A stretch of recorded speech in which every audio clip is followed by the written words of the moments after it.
Today, on day 55 of quarantine, or at least that's just what it feels like, we answer a question that has been flooding my DMs. Should the Green Bay Packers trade for, because he's, still under contract, Brandin Cooks? No.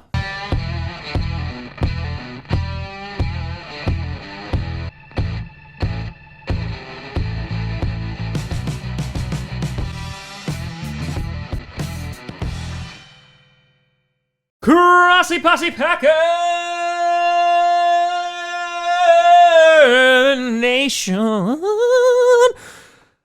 Welcome to another episode of Packast, the podcast where you don't have to be a Packers fan, but it sure does help. I'm your host, Tom. I'm totally buying that new Packers draft hat. You see that thing? Oh, it's going up on this wall and I'll never wear it. Grossi, and today we are going to be breaking down a potential trade for Brandin Cooks. The Green Bay Packers have been rumored to be interested in Brandin Cooks, along with the Raiders, along with Washington. And from the outside, I was like, that wouldn't be terrible. It wouldn't be the worst thing ever. It gives us a deep threat. Guy is obviously a speed monster, has put up great numbers, consistent numbers, and has been relatively healthy, except for one huge caveat, which we'll talk about today. But yeah, the answer is definitely going to be no. And the first question would be like, Tom, he's going to be 27 this September. He's a young guy in his prime. Why not? Well, let's take a look at what he's done in the past, and then let's take a look at why he's a problem. So from the Saints, obviously, that's where he started off from 2014 and 2016, played in 42 games, 315 targets, 215 receptions, a little over 2,800 yards. He had two 1,000-yard seasons and 20 touchdowns. So awesome numbers.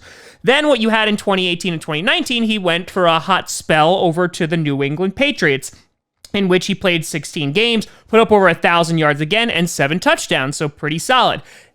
Going from the Saints over to New England, too, was the cost of a first-round pick. Then heading on over into LA territory, going to the Rams, in 2018 and 2019, played 30 games, 122 receptions, a little over 1,700 yards, and 7 touchdowns.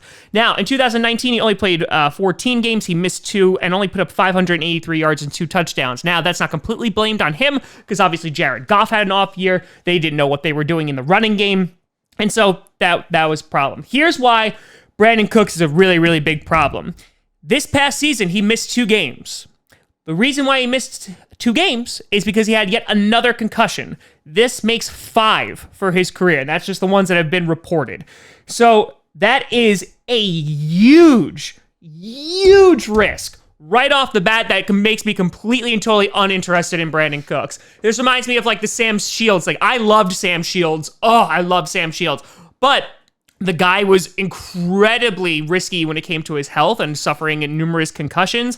And for the Packers to bring him on, I would be so concerned. Not only is he going to be expensive, we'll talk about in a second, but just the health risk alone. And we want a deep threat. We want a guy who's a speedy receiver, but at that cost, and to think that we also had to trade for him as well, because he's in the midst of a 5-year, $81 million contract with the Rams. He has an average salary, an annual salary of $16.2 million, and the Rams have an out in 2021, but he's on the books for years to come. And for him to get traded over to the Packers, it would most likely cost about a second rounder. So my question to you is, would you rather give up a second rounder to get a guy who is established but is a huge health risk and literally could just last a few games, or would you rather go and get a wide receiver, a young wide receiver to develop? And yes, you take the risk, obviously, of them not panning out, but considering how deep this draft is of wide receiver, I feel like it's a no-brainer.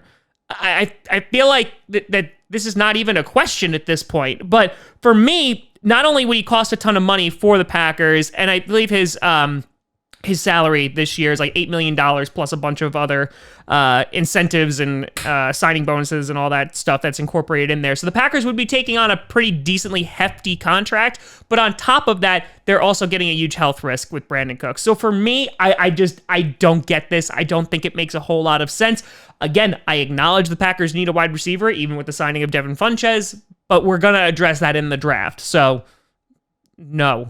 no Brandin Cooks. But let me know what you think down in the comments below. You could always find me at TomGrossiComedy.com or at Tom Grossi Comedy, all social media, see down below. Check out Packast on SoundCloud, iTunes, Google Play Music, Spotify, and of course YouTube. And a big shout out and thank you to all the Patreon members or patreon.com/TomGrossiComedy. But thank you so much for watching. I'm Tom Grossi. And as always, go Pack Go.